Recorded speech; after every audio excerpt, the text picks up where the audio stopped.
Below the score page at the bottom of the main score window is the status bar, which consists of information readouts, page display buttons, and the zoom slider. If you click and select a bar and look at the bottom left-hand corner of your score window, the information readouts will give you information about your current selection, such as the page number, bar number, staff name, the length of the selection, the type of selection, whether you're viewing transposing score or concert pitch, and sometimes even a chord analysis of selected notes.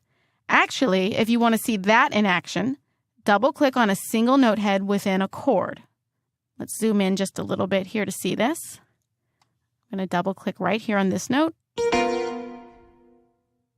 And you'll see a list of the selected pitches as well as an analysis of the chord. On the bottom right-hand corner of your score window are the page display buttons. These offer you 4 ways to display your score's pages on the screen.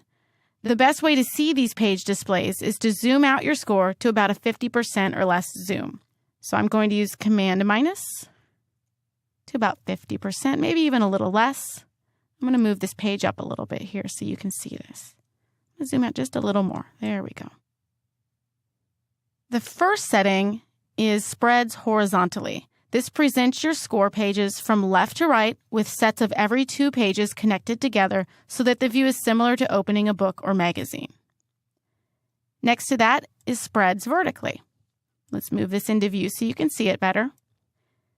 This is the same concept with every 2 pages connected together, but the page sets are arranged vertically rather than from left to right. Single pages horizontally separates every page in your score with a small gap and presents them all individually from left to right. Similarly, single pages vertically presents every page in your score individually from top to bottom with a small gap between them. It's entirely up to you what page display you continue to use. I prefer single pages horizontally, so I'm going to stick with that for the remainder of this course. The 5th page display button transforms your score into what Sibelius calls panorama view. I'm going to zoom in just a little bit so you can see this better.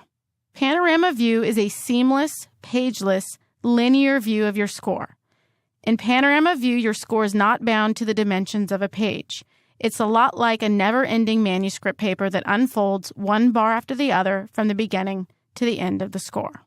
You never want to lay out or format your score while in panorama view. It's best used for creating, composing, and arranging. You'll want to switch to one of the page display views prior to printing. There's a special view option that's turned on automatically when you switch into panorama view, called bar numbers, perhaps better known in the past as staff names and bar numbers. These are light blue-gray on-screen overlays that provide you with the number of every bar in view and the staff name and key signature of every staff in view.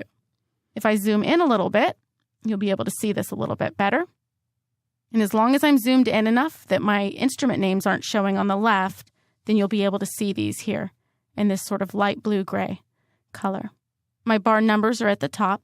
You can toggle the staff names and bar numbers feature on and off yourself if you go to View tab, Invisibles group, and check or uncheck bar numbers.